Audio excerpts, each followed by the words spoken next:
Stephen Myers. Welcome back to the 24/7 News Show. It is July 1st, 2019, and our first and only story today is going to be the crisis at the border, because it is really important. What's going on is horrendous and should not be happening in the United States. But before we get into it, because our viewership, or because our YouTube analytics reflect that people are only watching about the first 2 minutes of this video, I need to get this out now. There is a protest tomorrow that is July 2nd, 2019, in front of the White House to tell Congress, which is out of session at the moment, but to tell Congress and the president that what's happening at the border is not acceptable and should never happen in the United States. That's linked right here, and it's also in the description if you don't want to have to retype that. But that protest, please by all means sign up, RSVP.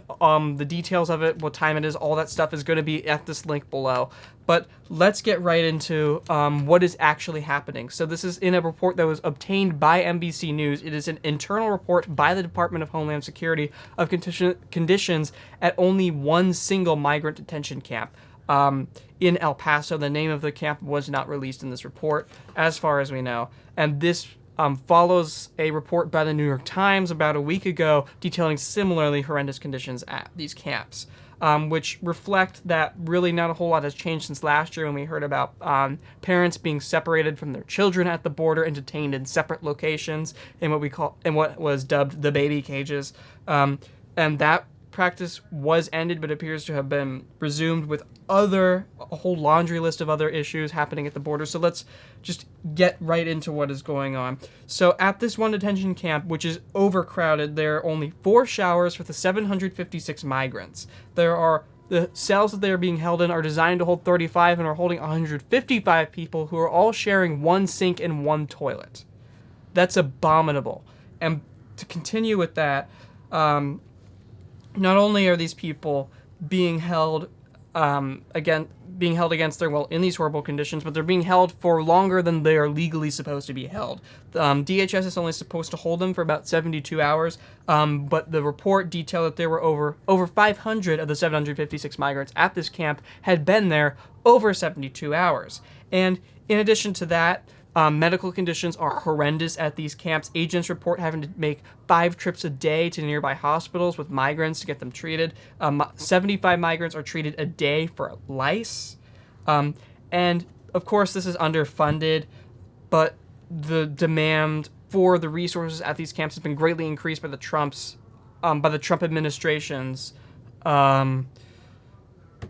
horrible backwards policies. But because of this, staff members are being forced to spend $10,000 a day on personal credit cards to buy food for the migrants here, because there's not enough food to go around. There's not enough clean clothing at these camps.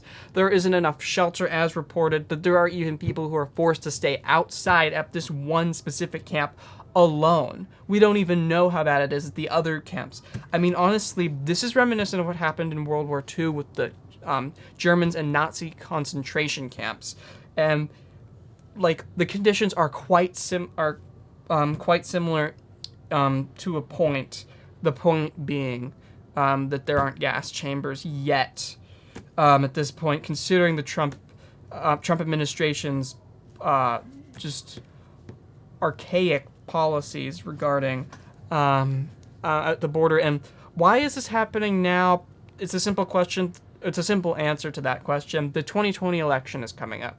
Trump is trying to pretend like there is a bigger crisis at the border than there really is, like he ran his 2016 campaign, but also to show that, look, I solved the problem by ramping up apprehensions, that he has statistics that filtered through reality on Fox, or not really filtered through reality, that makes it sound like they are true, but that where all of the truthfulness is filtered out of them, taken out of context on Fox, where they can rally up a base. And the fact that migrants are being used as political pawns is disgusting, is horrifying to begin with, but the fact that these are the conditions under which they're being treated is what's really horrifying.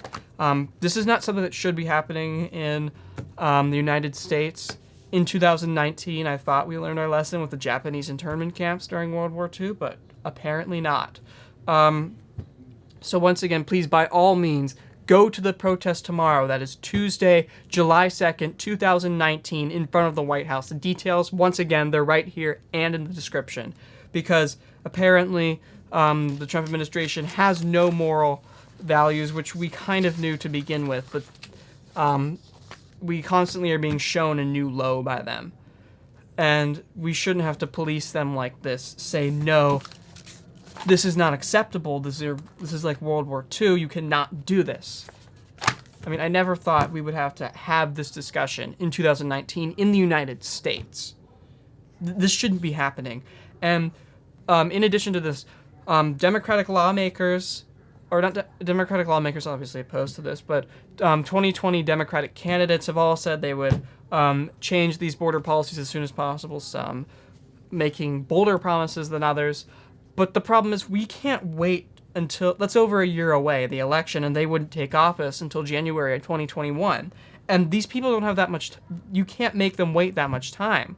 Like, it's not right for this to be happening in 2019 in the United States of America, a country that once championed itself for its human rights record and for calling out other nations for their ignorance to human rights. So, I mean, the Trump administration has truly stripped the United States of any moral superiority it had in the world. And that's it for the 24/7 News Show. Thanks for watching. Contact your lawmakers, go to the protest, and that's it.